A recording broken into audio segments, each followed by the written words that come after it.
Hi, I'm Dr. Chris Stevens, and this is the Psychology to Live By podcast. Welcome to Psychology to Live By. Joining me today on this roundtable are three wonderful people from Network Music.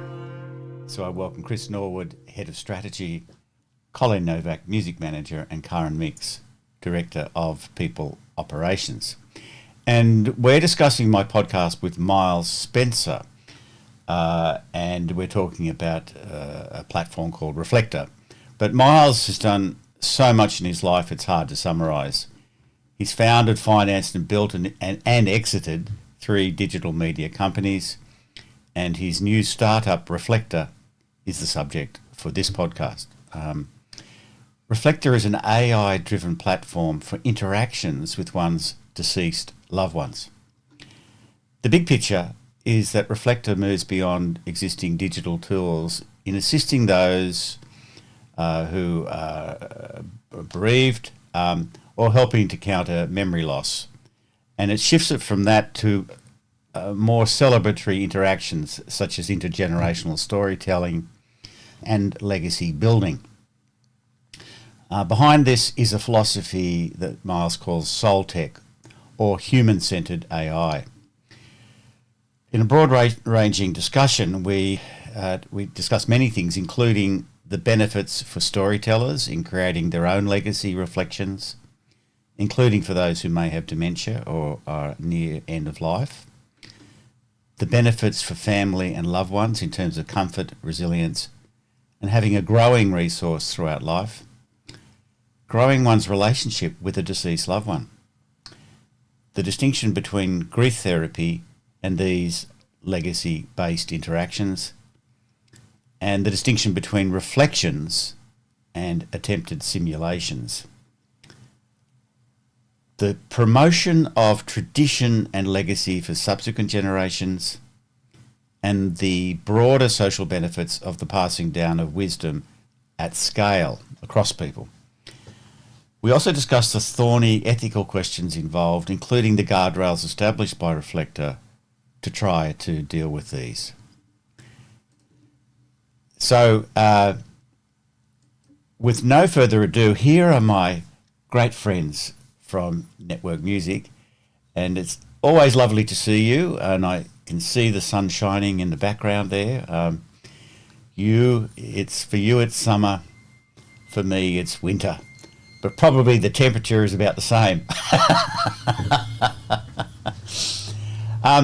So this is I found this both very interesting, quite challenging as a concept, and but I was pretty reassured really by Miles Spencer in terms of some of my main questions, and for these reasons, I'm very, very intrigued and curious to know what you guys made of this. Who would like to jump into the bull ring? Maybe I can kick us off. Yeah. You said kind of right in the middle, that as part of the grieving process, I think the way that you characterized it was like, people are always being told to let go, to let go, to let go, but that grieving process isn't necessarily about that so much as it is an acceptance. Yes. Um, and I got to thinking, like, do these types of platforms risk disrupting that process? Mm. Right? Do they get in the way? Like, does it make it easy for somebody to just say, "Oh, I don't have to accept it because I got this person's voice right here. They're still, you know what I mean?" And what is is that a bad thing? Is it a good thing? Like Mm. I'm Mm. already now out of my depth. I'm by no means a Yeah. psychologist, but it just kind of got me thinking about that concept, and I'm curious what you think about that. Yeah, fantastic, Chris. I mean, this is a debate in psychology, and there is a nascent, sort of burgeoning field of research on this very question. And so I did some research before I spoke to Miles because like you, I felt out of my depth. This is not something obviously I studied when I became a psychologist. Mhm. And thus far, the findings are somewhat reassuring. So, for example, and mind you, the research was done on platforms that were not Reflekta, Right. right? Because at this point, this was only 7 months old. But if anything, those other platforms don't have the guardrails that Reflekta has. Correct. Now, Yeah. right. But the key finding was that people are very, very clear in their mind they're talking to an AI. Mm. Right. So they're not. I mean, this is now the tricky part is, and I think I broached this with Miles, when people are deep in grief, they're not thinking straight. So I'm pretty sure that the research wasn't talking to people who were absolutely grief-stricken. Yeah. Right. Then there might be some issues, and maybe a little thing here could be helpful. And I'm pretty sure I raised this with Miles. I like to draw, and I take this from quite a famous American psychologist, Bob Nehmeyer, who I know personally, and Bob wrote, I think, a seminal book, and he's a world expert on grieving and loss, and he wrote a book called Lessons of Loss, and he makes the distinction between loss and grief. And loss, in many ways, is much easier to handle than grief. So what's the difference? Grief is a loss that a person can't accept. So the grieving process is a gradual process of acceptance. Often what that then opens up is a great amount of tears, but the tears are not destructive. Whereas in grief, the tears can be very destructive. They can feel like they're tearing one apart. Right. So I think I pressed Miles on the question of the guardrails. So you might have noticed that. And Bob Nehmeyer is one of the contributors to this organisation. That gave me great solace. Right. I'm pretty sure that someone in that state of deep grief, they would say, no, you're not ready. And I think that's very important. They're aware of this. They're aware this is not therapy. And go and get therapy. Yeah. And then we can talk about this. So the way I see this is, it's when a person accepts the death of a loved one, they continue to have a relationship with them. People throughout the eons have gone to grave sites and talked to their parents and or children if it's that tragedy that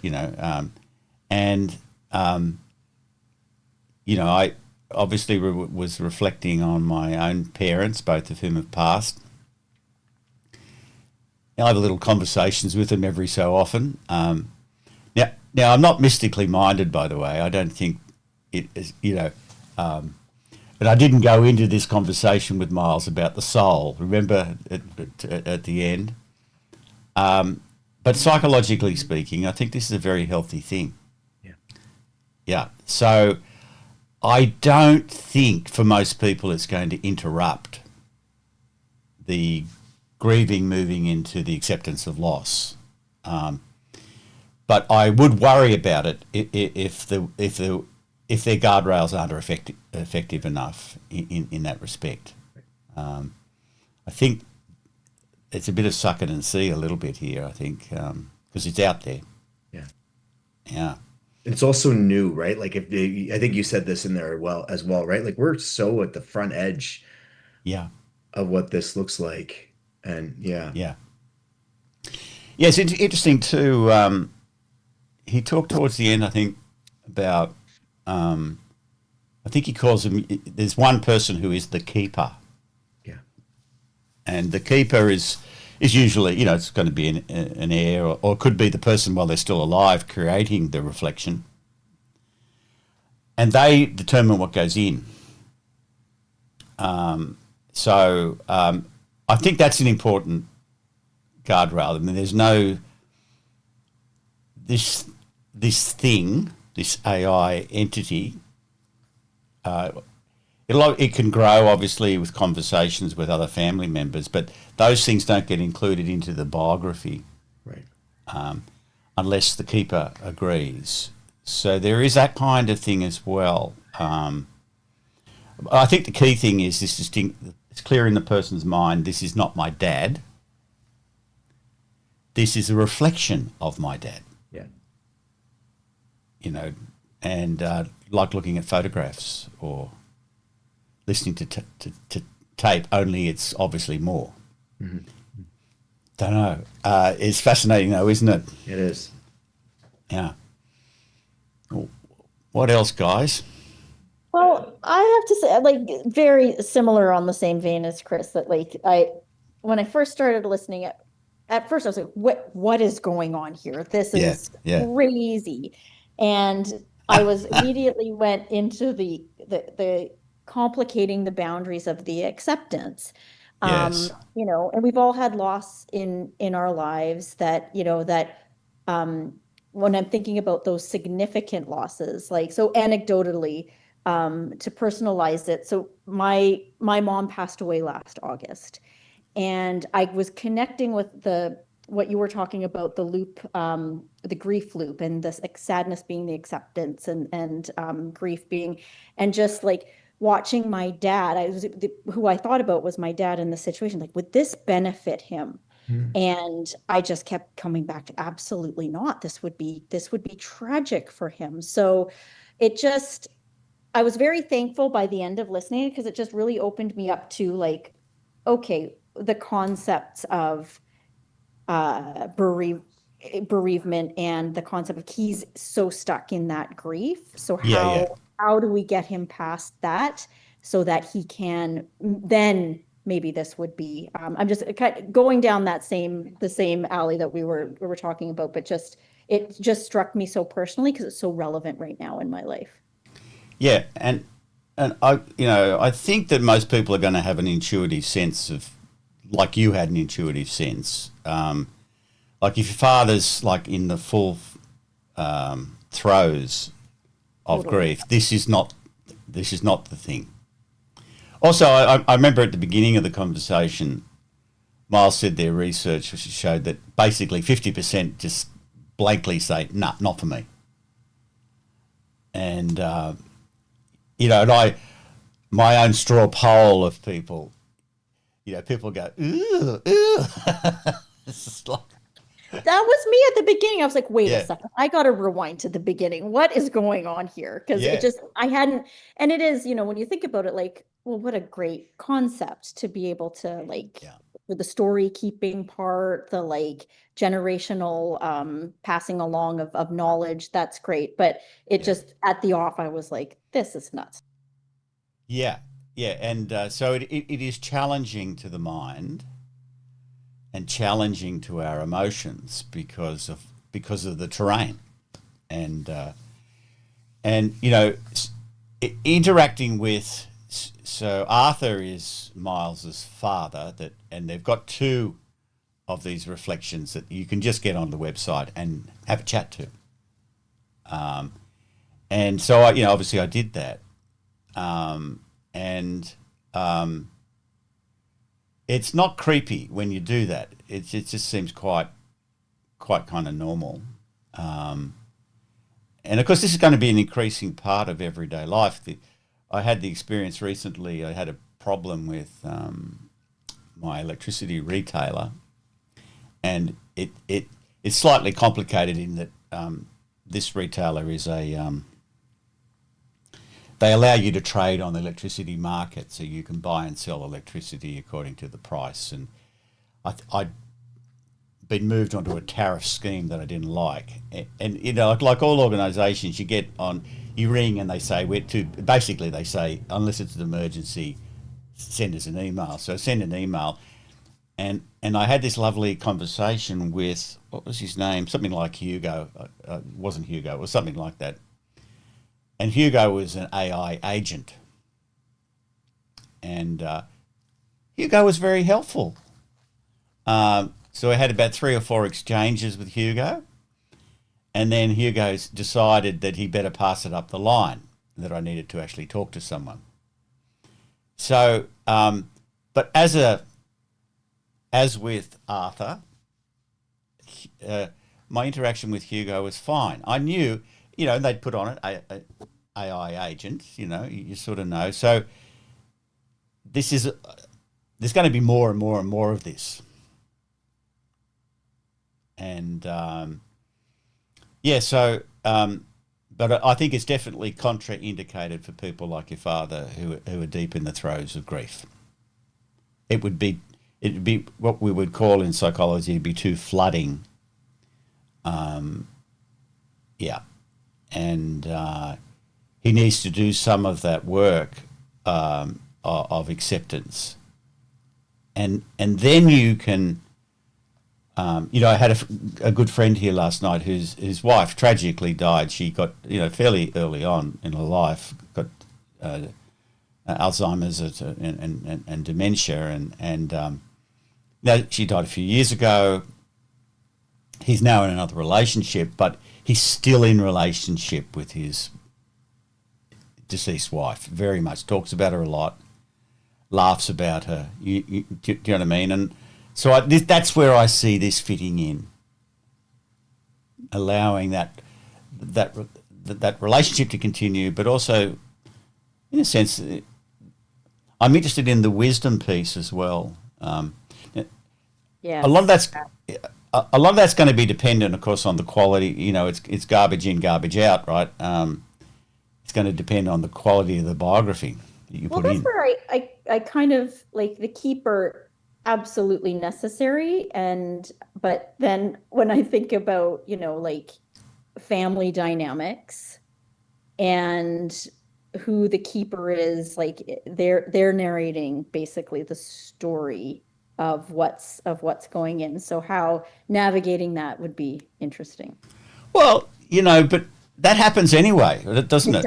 It so does, yeah. You get around a family meal, and people have got very different interpretations of a past loved one, a parent or something like that. So there's nothing to stop people, there being multiple keepers, and they would have their different versions of their mother or father, for example. So I don't think there's any ethical problem there. It's just it's a different expression of the same dilemma in families, that we have different constructions of family members who may be passed. So, so they can interact with your reflection, but unless you approve that, their interactions don't get added to the database. So I don't know. I think the thing at core there is that there's no real cure for human nature and for families. There's always going to be these kind of very interesting issues, but no one owns it. You see, they can make their own reflection. In a way, this is like keeping a diary and cumulatively adding to it. That's a great way to think about it. Yeah, I like that. Yeah, only it's more vivid, obviously. I mean, do you guys, if you've got past loved ones, do you sometimes hear their voices in your head? Yeah. Yeah, definitely. So it's, when you look at a photograph, you can bring back very vivid memories. And so, I mean, I haven't done this. So that's an interesting thing. I hadn't thought of that coming up to this roundtable, but why haven't I done this? Don't know the answer to that. Yeah. Good question, Chris. Not quite sure. I don't think it's because there'd be nothing about it that would worry me. Maybe I just don't feel the need. I don't know. Yeah. Maybe I'll do it later. I don't know. Colleen, You'll have to report back to us when you do. Yeah, be interesting because I do talk about my parents quite a lot, with my family and friends, and my wife. What's cooking in that fertile brain there, Colleen? I I think that everybody deals with grief differently, and obviously Definitely. each situation is very unique to the person. Um, I was really kind of interested in the idea of expectations, and part of the grief process is, that wasn't the plan. That wasn't Yeah, how it was supposed to be, yeah, which is really hard to let go of. And I think, yeah, I could really identify with that. Um, yeah. I think that what didn't sit right for me is kind of what you said, Chris. I remember a few years ago hearing, I can't even remember who said it. It could have been you, Dr. Chris, psychologist, just about how we try to avoid feelings sometimes. We try to get Mm, away from sadness and these hard feelings, but it's part of what makes us move forward and what makes us stronger. And I think that you would never want something to in the bigger picture and or in the long yeah, term make it harder and prolong the grief yeah. and the sadness. Yes, that's why I dived into the research precisely for that. I just wanted to say, is this is this interrupting people's grief process? Is this interrupting the capacity for acceptance? By and large, people are pretty clear in their mind. But the caveat's going to be, as I was saying with Karen, if you're in really deep in the throes of grief, then probably not. Yeah, I mean, on your point about, I am wondering whether there could be cathartic things in talking to, having a conversation with this reflection. I suspect there would be, because he made mention that when they first did it on themselves, they realised they needed the soul tech team, psychiatrists, psychologists, etc., specialist grief counsellors, and they tweaked things in response to that. To, so, And just but I talking can, about it yeah, helps. yeah, and I mean, one of the terrible things about grief, and the thing that's so hard to accept, is this feeling like you just can't accept that it's absolute, that they're not coming back. It just, in some measure, it's like trying to consider your own mortality. You can kind of think about it as a sort of abstract idea, but you can't really compute it.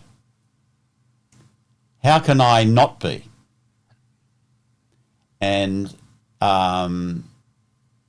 so, I think a really core part of that when we're talking about bereavement is, can it be that I will have no more relationship with that person, that they've ceased to exist for me? And well, the answer to that's no. You can have a relationship with them. They don't have to cease to exist for you. Yes, you have to accept that their body is no longer here, and then there's going to be differences with people who have religious beliefs about, spiritual life after death, etc. But at a practical level, accepting that they're dead is very different to, does not mean you don't have an ongoing relationship with them and have dialogue with them and still learn from them. And that's where I see this sort of coming in. There are other contributions in this, though, and we did touch on this, and that is, for example, in aged care homes with people with dementia, for example, there's so many approaches with people that introduce things that are familiar to them. You know, and I'd imagine if you're either not demented or demented and you've got a spouse who's passed away, this could be very comforting. You know, they often put objects near people that have great memories for them, and they find it reassuring. So I can see that it would have that kind of role. And also, he mentioned this a lot, people writing their own reflections before they pass away. It's just a more sophisticated... to tell you a story about my aunt Mary, she's on the Jewish side of the family. Like a lot of people of her generation, she took lots of photos, and she kept them in big photo albums. And what she did towards the end of her life was she would put the photos on the left-hand page, and on the right-hand page she'd type out the story that goes with the photos. And she'd done 4 of these, but hadn't got to the... Then she got terminal cancer and was in hospital. So she and her son, she dictated the 5th and final volume.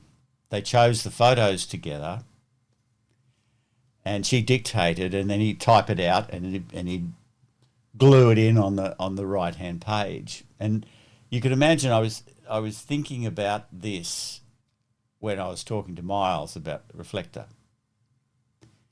and I know that was a really important thing for Mary to do. It was a really important thing for Mary and her son Michael to do together. And it left a living legacy, a living thing. I think Mary, she was a pretty adventurous woman, Mary. She did a lot of things in her life. She's an opera singer, you know, like just full-on human, fantastic. I think she would have grabbed this with both hands, to be honest. So, you know, I think it's going to evolve. There's lots of ways this can be used.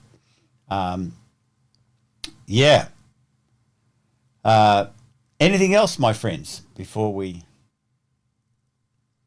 draw it to a close? Like you said at the end, I think it's a to be continued. I'm really curious to see the evolution.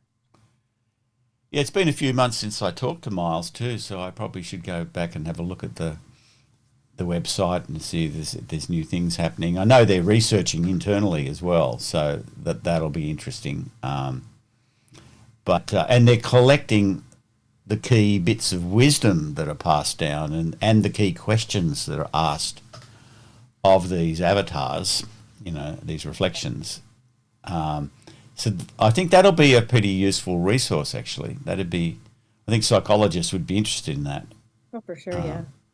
You know, Yeah, fascinating.